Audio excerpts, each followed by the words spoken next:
There are a lot of things that get labelled as behaviour that aren't, and these are some of the really sad things that happen to children and to adults, with and without disabilities, actually.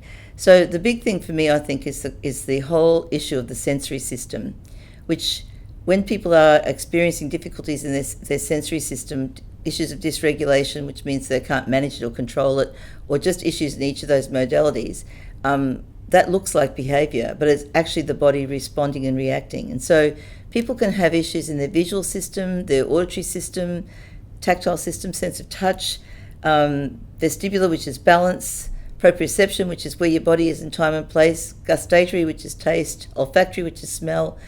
Every single sense in our bodies transmits information to our brain, and when the information is either coming in too quickly or too much or too forcefully, or there's not enough information coming in, the person and the body is absolutely in distress. And so when we get to understand that, when we know what's going on for that person, when we understand that this is at the basis of why people often find it difficult to learn, because every system that sends information to the brain, the only systems that send information to the brain are switched off or not working properly, and therefore the person is left in this terrible panicking situation. That's one thing. Okay. So another thing that can happen for people is that they can have what we call movement differences. And so these are often unrecognised in people, particularly people who've got labels of autism, where the person might have tremendous difficulties in getting a movement started. So in the case of that, a person might be sitting and will be given the command to stand and won't, and we think that person's not responding or is oppositional, when in fact the person knows what you want them to do, but their body will not do it. That's a problem. Sometimes people can't stop movement, so they start something and they do what we call in behavioural terms perseverate. They keep on doing that over and over and over again, and that's seen as the person really being quite brainless, for the want of a better word, not really having any function at all, because they're just meaninglessly repeating things. And then there's the problem of switching. So a lot of people have problems with switching, where their bodies don't understand the changing in a topic or the person. One of the most difficult times in behaviour is when we're moving from one room to another, one rostered person to another, one topic of conversation to another. And so these are times when the body gets very disorganised.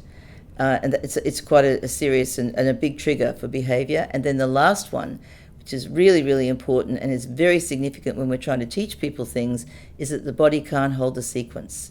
And so while we're learning any task, we're learning it intellectually and we're learning it in our physical body. And so we're going through the motions and our body is remembering the sequence. If that's not working properly for you, you don't have that opportunity to keep on using both those modalities to make something work for you. And that can actually cause a lot of things that look like behaviour, but is the body responding. A third way that people can look like they're in a behavioural moment when they're not is, of course, when people have Tourette's.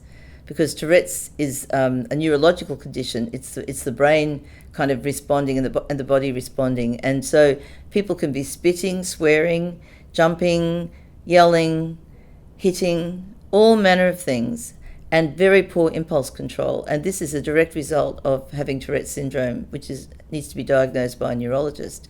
And the one thing we can do to help people with that one, of course, is to help people manage their anxiety, because anxiety is a trigger. So when we're thinking about these sensory things, for some students it could look like this. Some students could be in the class and hear every single thing that's happening in that classroom, every student's teeth clicking, all sorts of paper moving, everything, and then sometimes in the classroom beside. And that can cause tremendous amounts of distraction. The person finds it very difficult to manage, sitting in the classroom, because it's overwhelming. And another thing that can happen is that there can be all the smells in the classroom. So this can be where a person's in the room and every smell in that room is coming into their system, really, really causing a great deal of distress. And many students talk about that. So the communication, what we need to be doing is saying, what is the communicative function? What is the person trying to say? And once we know that, we need to think to ourselves, how can we deliver that to the person? That's the whole basis of the behaviour. And it is rare for people to be having those behaviours when no one's in the room, which tells us a lot about the communicative function of it. It's not something people are doing in the room by themselves. It's actually something people are following you around trying to help you to understand sometimes.